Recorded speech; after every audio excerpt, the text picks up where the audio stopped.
Well, they just gave up the score to tie it. That's the bad news. The good news, plenty of time in this fourth quarter to try to grab that lead back.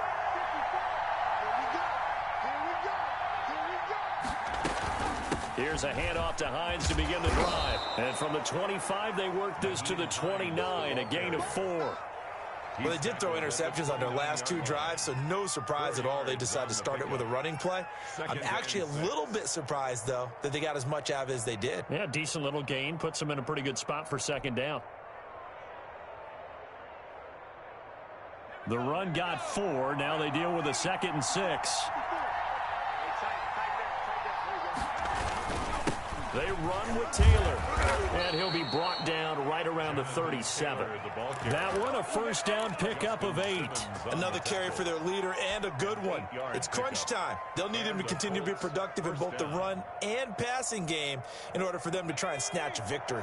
So signs of life in what's been a dormant offense in this second half. Here's 1st and 10. Here's Hines. And this winds up a gain of 4 to the 41. Brandon, we just saw the benefits of being able to run the ball successfully. They pick up 4 yards on that carry. So now if you're a play caller, you can do just about anything you want. But on the defensive side of the ball, you're scrambling a little bit. Now you're behind trying to figure out, do I need to blitz him? Do I need to pressure him? How do I gain an advantage on this snap? Now a throw here on 2nd down, and that's complete. And taking it across midfield and inside the 45. The catch and run there, good for 16 and a first. And partner, in a tie game in the fourth quarter, you and I both know in the NFL, that's when you lean on your stars, and he came through with a nice catch right there.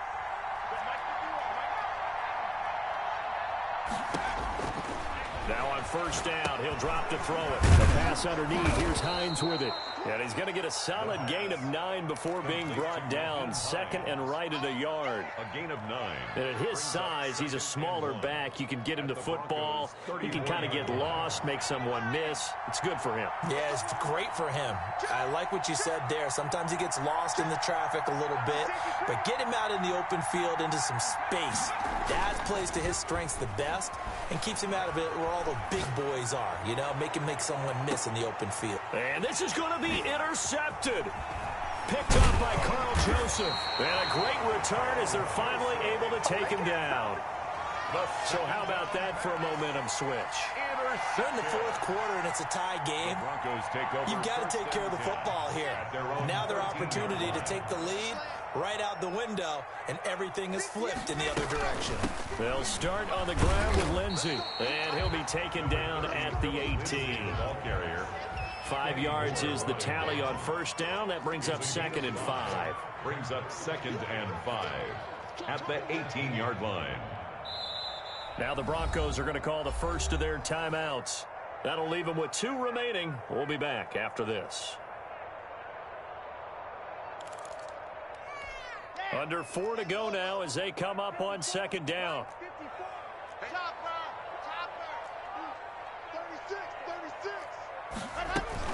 Another run by Lindsey.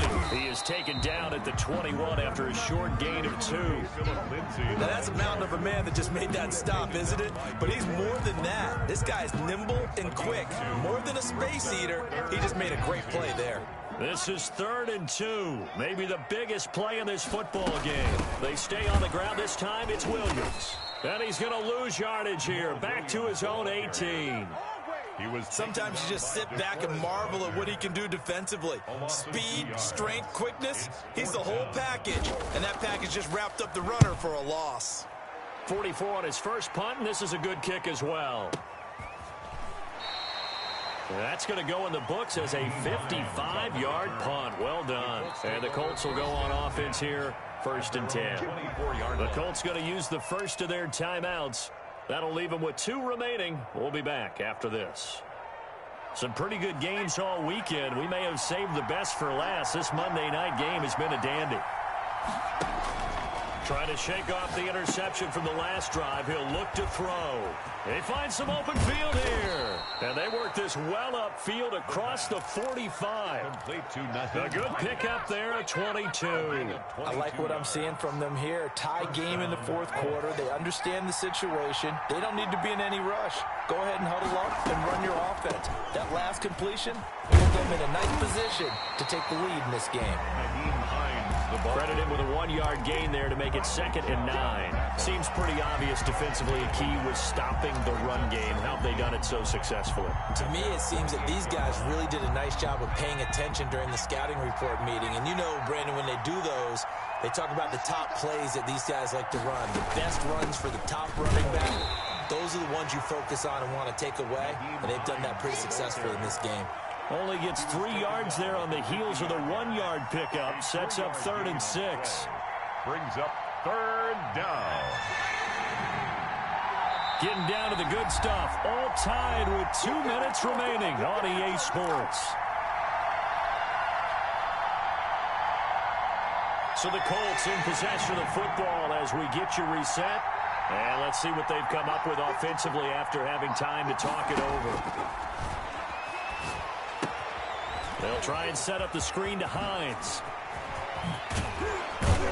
And he'll go down, but not before getting this inside the 30. That 3rd down conversion good for 23. Partner, they're clearly saving those timeouts, but they still have to work with some urgency to put themselves in the right position. They'll run on 1st down. Hines. And not much of a hole there as he gets it down to about the 24-yard line. Now the Broncos going to use the 2nd of their timeouts as they'll get it with just under 90 seconds remaining.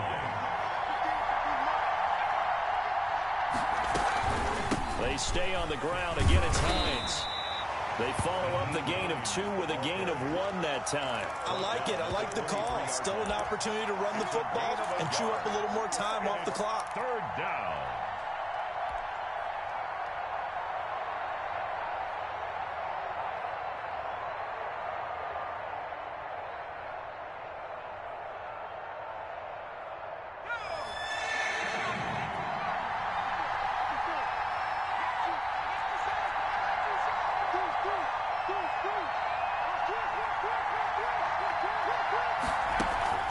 Off the play fake, he'll look to throw.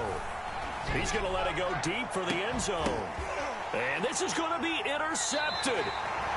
Isaac Yiadom in there to pick it. And you have to wonder, Charles, a game like this, 5 interceptions, what does this do to the psyche of a young quarterback? Well, based on the fact that he's still out there and he threw a 5th interception, I'm wondering if his head coach believes that he's really strong mentally and wants him to play through it.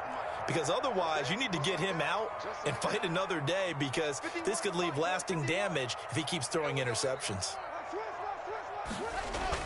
After the turnover, here's Locke. He's just going to dump this one off to his fullback out of the backfield. And he'll get this up past the 25 before he's out of bounds. And the big guy catches the ball out of the backfield, and oftentimes it's quite a surprise to guys playing defense because not ordinarily thought as a pass catcher, it often works when they decide to dial it up.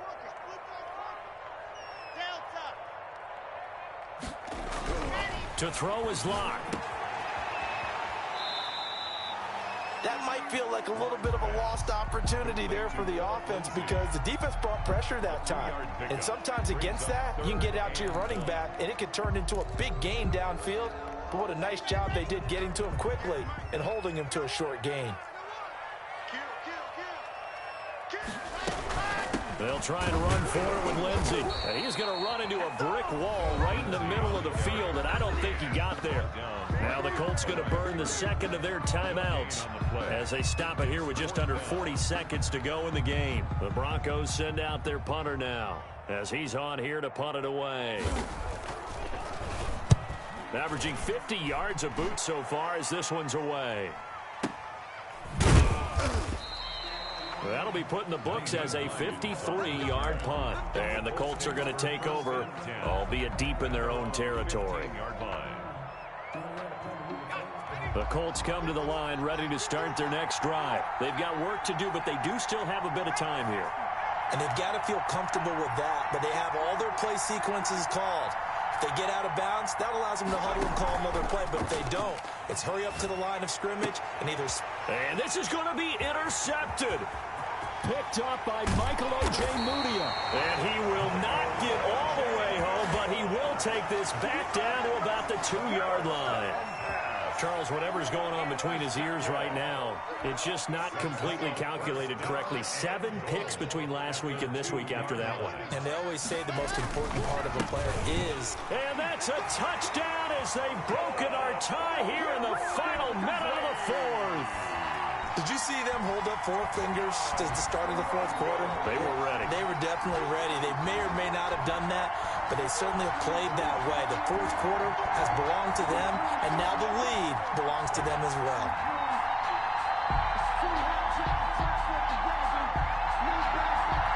Now McManus to tack on the extra point.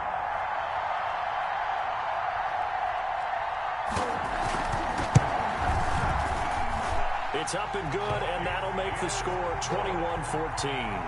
Makes the score Broncos 21, Colts 14. After the touchdown, here's McManus now to kick it away. Taken about 7 yards deep. And with time a factor here late, he'll just take a knee, and they'll put it out to the 25. The Colts come to the line ready to start their next drive. 1 possession game. Time very much a factor. How does the offense handle this situation? Well, in a lot of cases, they should be somewhat relaxed. And I know that's counterintuitive because this is a pressure situation.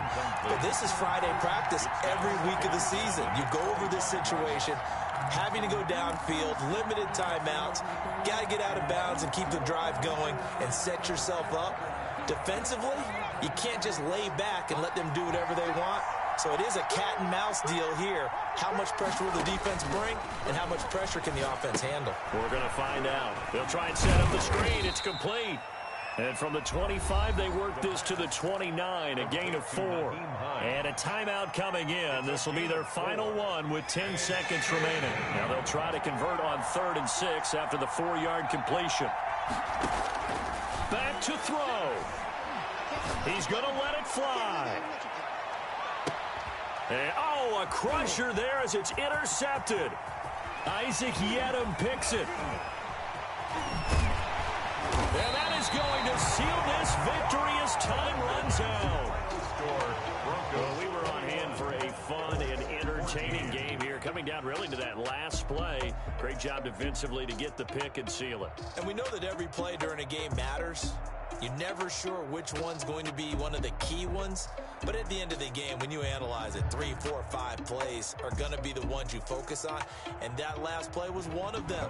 The last shot had to take it, and they came up with the interception and sealed their victory.